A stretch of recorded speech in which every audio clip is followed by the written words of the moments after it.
Hello and welcome to this week's episode of Bulldog Weekly. I'm Olivia. And I'm Mike. In this week's episode, we will watch some highlights from our most recent basketball game, listen to local group Retro Roots, and watch an AP seminar montage.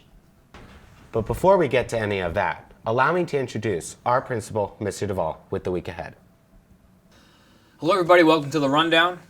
Today's a holiday, Monday, January 15th. It's Martin Luther King Day. No school. That gives us a 4-day weekend coming after a previous 4-day weekend with snow days. It's like we haven't been in school very much. I'm sad, you're happy. Tuesday, January 16th, day 2, 7:20 a.m., bright and early. We're going to have a football team meeting for next year for planning purposes.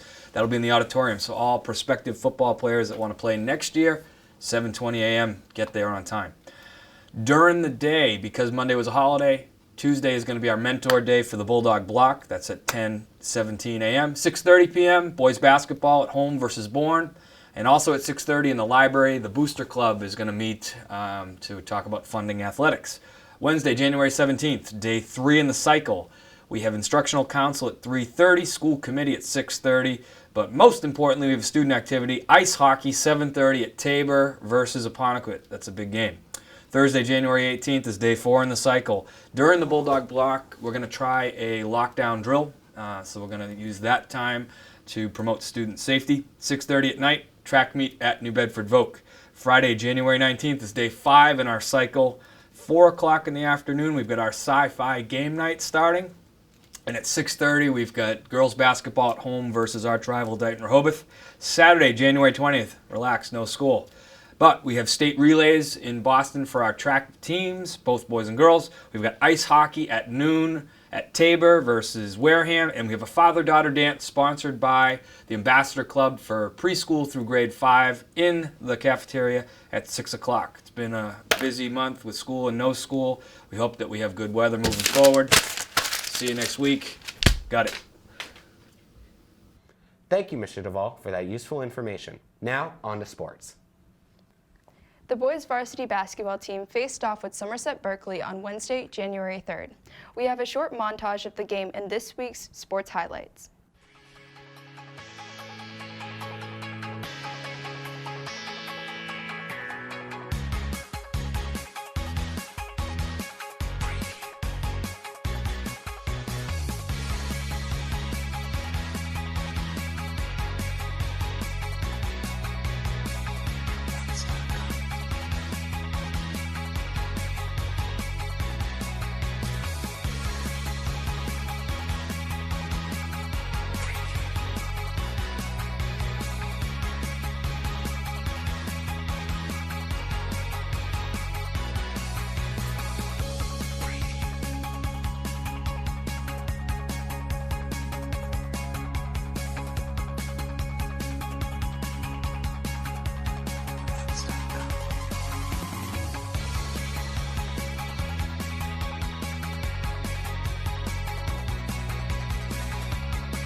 We paired up with the Athletic Booster Club to update our athlete profiles into Athlete of the Week. Be sure to tune in for the first edition. Now, on to music.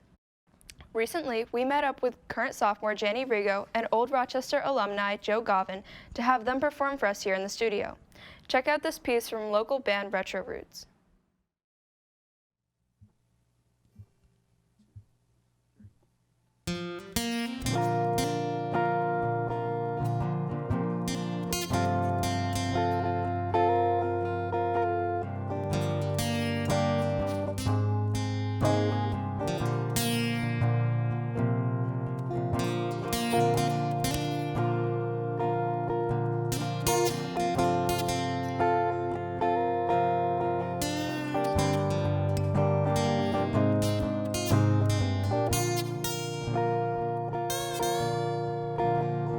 When you can find the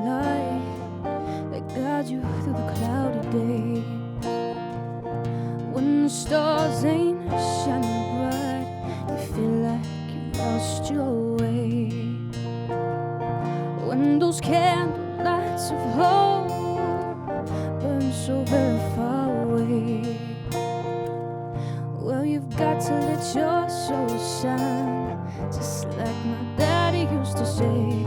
He used to say, soul shine is better than sunshine, it's better than moonshine, damn sure better than the rain. And our people don't mind, we all feel this way sometimes. You got to let your soul shine, shine till the break of day. I grew up thinking that I had it made, gonna make it on my own. Life can take the strongest man, make him feel so alone. Now and then I feel a cold wind blowing through my aching bones. I think back to what my daddy said. He said, boy, in this darkness, before the dawn, let your soul shine. It's better than sunshine, it's better than moonshine, damn sure better than the rain. And our people don't mind, we all feel this way sometimes. You got to let your soul shine, shine till the break of day.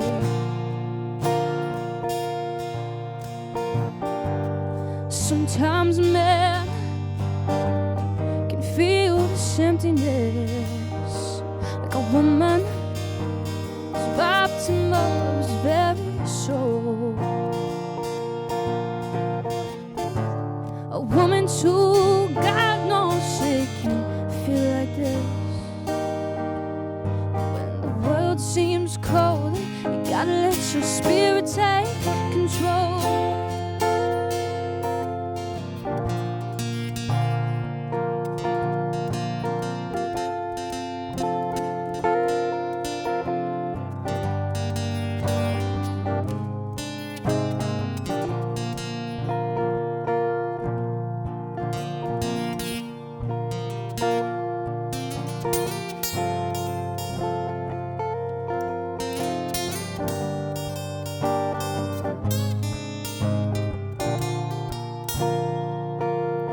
Talking about soul shine, it's better than sunshine, it's better than moonshine, damn sure better than the rain.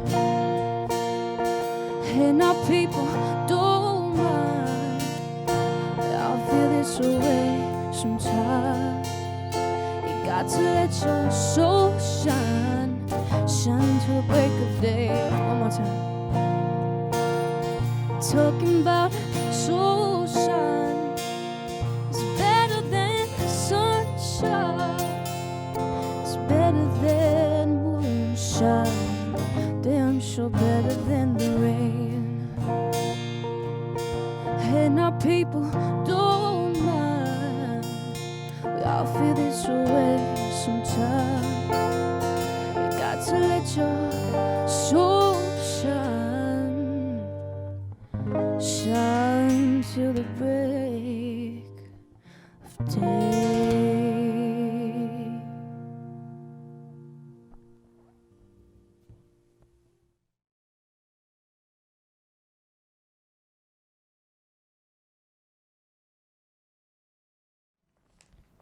They sounded great. Hopefully they can come into the studio again sometime.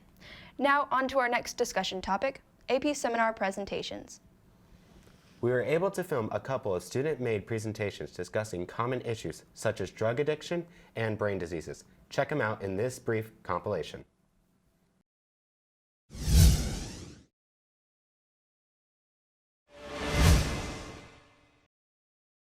If you were asked how many people in the U.S. suffer from a chronic illness, what would you say? 20 million? 50 million? It's more like 133 million people, which is a lot of people. If you received a card in any of these colors prior to the start of this presentation, please stand.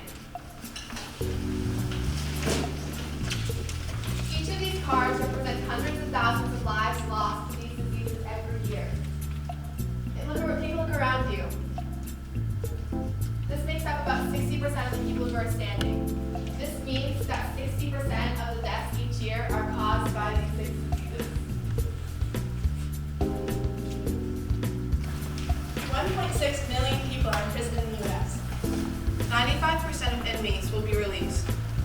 350,000 of these inmates are released to society mentally ill.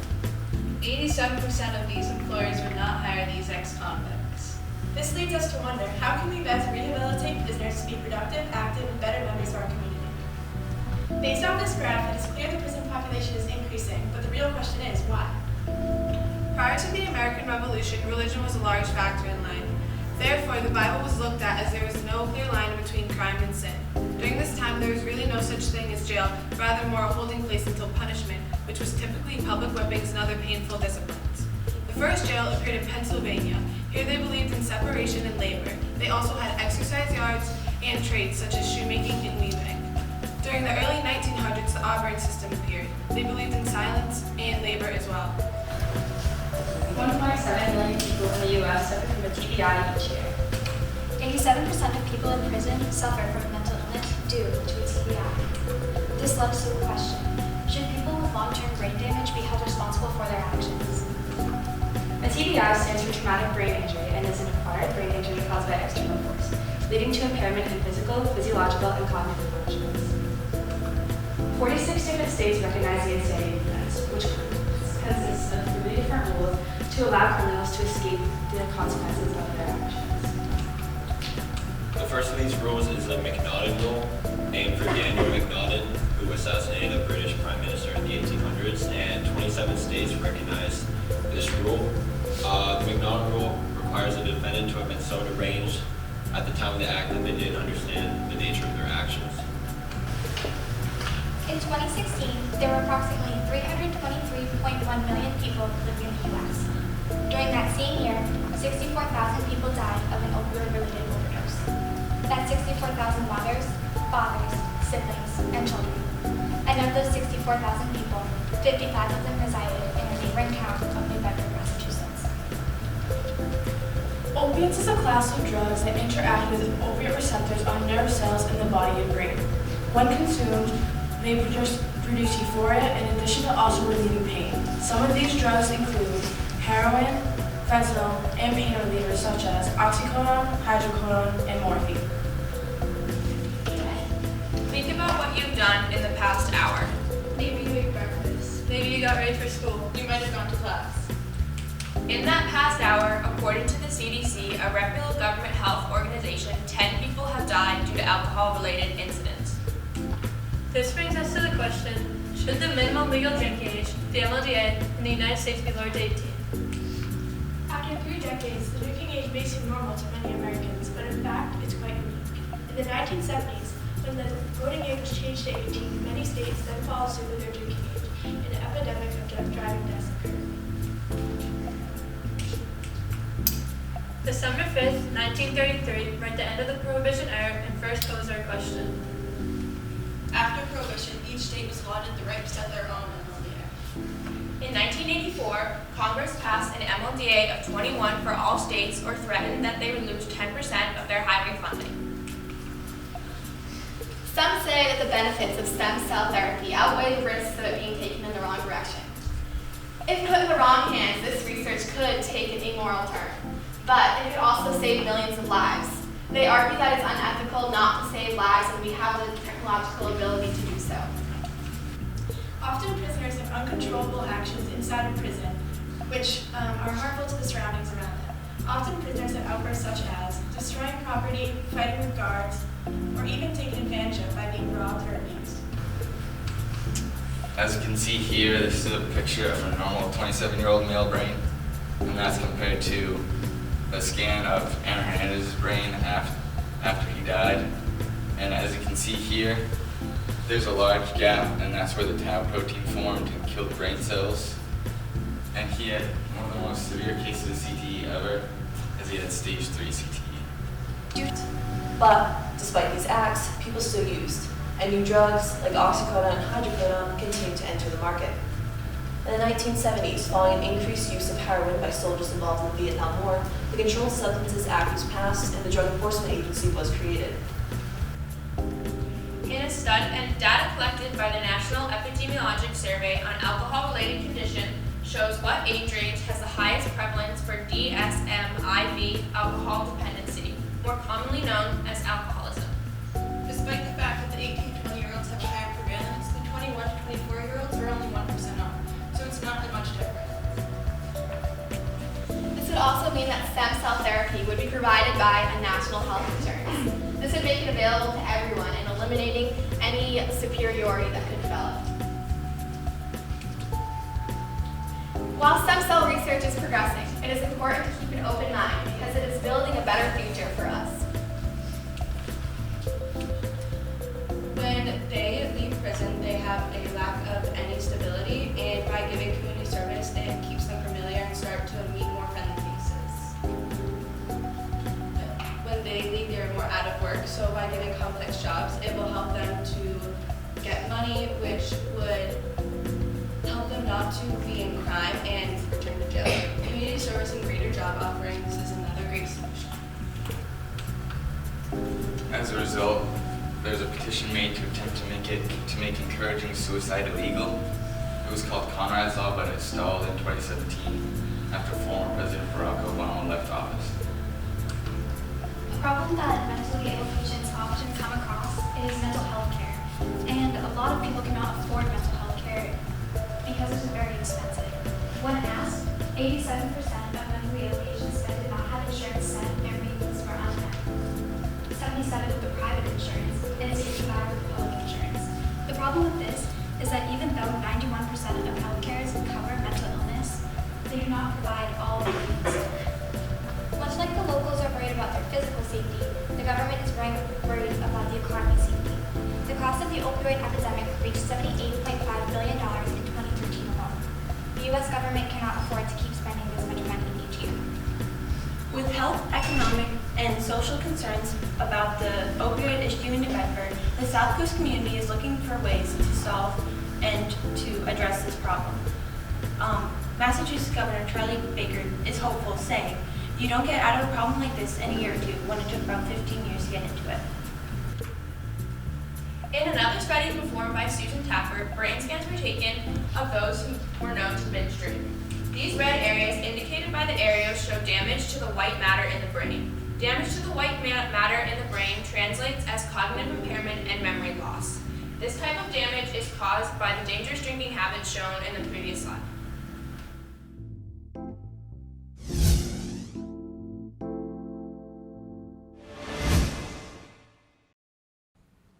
Teachers and students, if you would like to have something filmed and shown on Bulldog Weekly, let us know at the ORC TV station. Be sure to check out ORC TV on Vimeo to see everything else we produce. We cover sports games, concerts, musical artists, and so much more. Well, that wraps up this week's episode. Until next time, I'm Olivia. And I'm Mike. And this is Bulldog Weekly.